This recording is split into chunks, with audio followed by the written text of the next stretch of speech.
All right, in this video I want to just kind of wrap up the basics behind the effects in EZdok.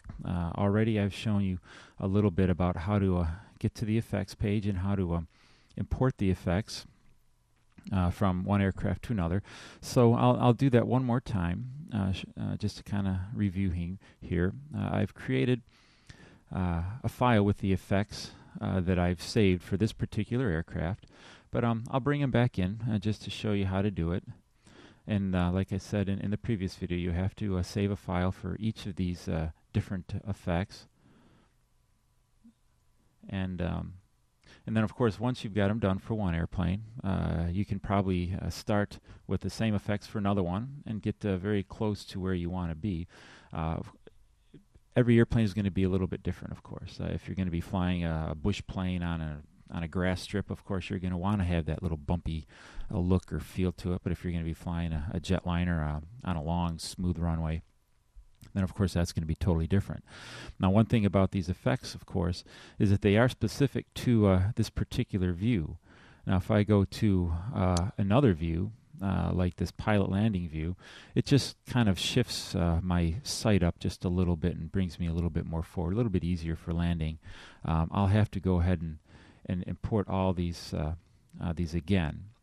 So every view that you're going to be looking at, whether it's from landing or taking off, you'll want to make sure that you import those files in for that particular view.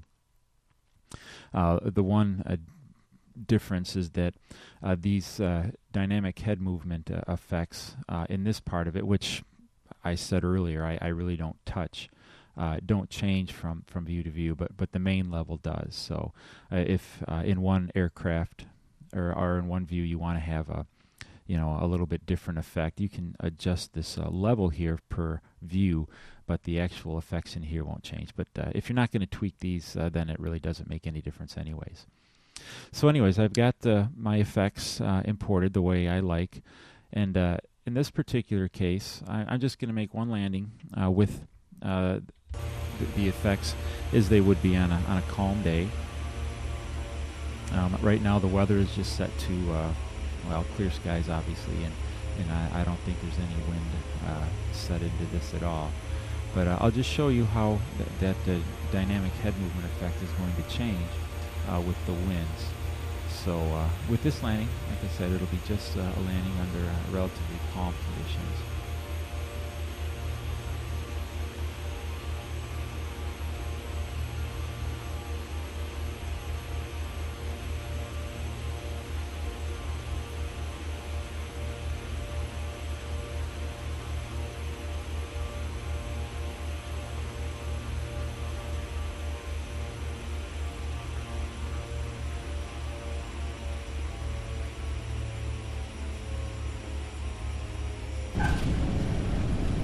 See, there's just enough movement to make it feel realistic, at least to me. Now, everybody else is going to be a little different.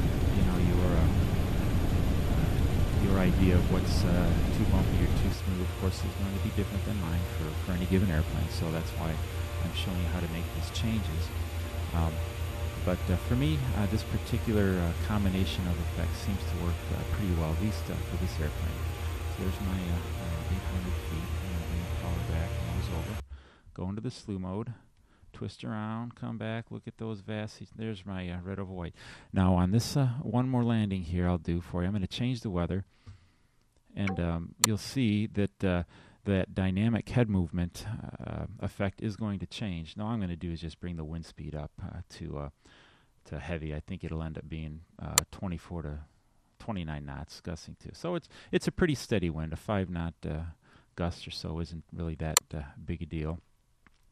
But from this point on, you're going to see a little bit more motion in the camera. So we'll go ahead and get it off of the slew here, and you can already see that we're seeing a different effect altogether. It's just moving a little bit, not crazy jumpy, but just enough to kind of show that we've got a pretty stiff wind.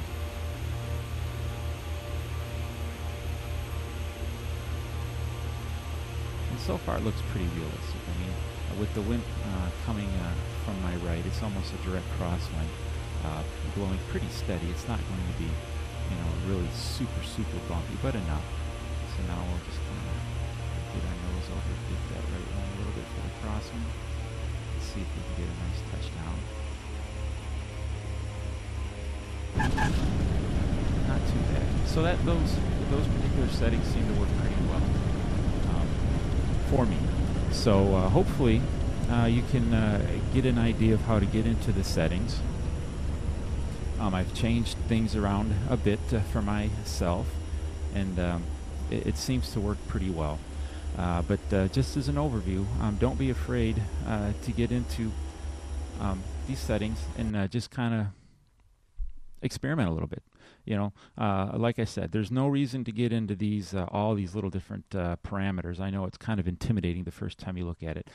Just start by adjusting the global numbers, or the main numbers, whatever that a main level global number, whatever it says, are really the only ones that you need to worry about right off the bat. If you want to start doing a little bit more research into the user documentation and trying to figure out what these other values will do for you, then by all means you can do that. But just by starting with these three main level buttons, you can actually tweak most of the aircraft to your liking, and you may not ever have to tweak some of these other things. It's just a good place to start.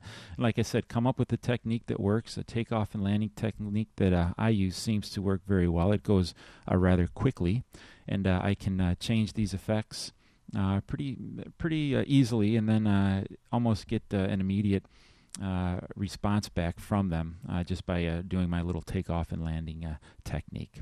So hopefully that'll help. It really isn't that overwhelming if you just kind of stick with the basics of adjusting just the main levels. So like I said, maybe that'll get you into the effects a little bit more, and you won't be so afraid of them. And they'll, increase your pleasure with, EZdok.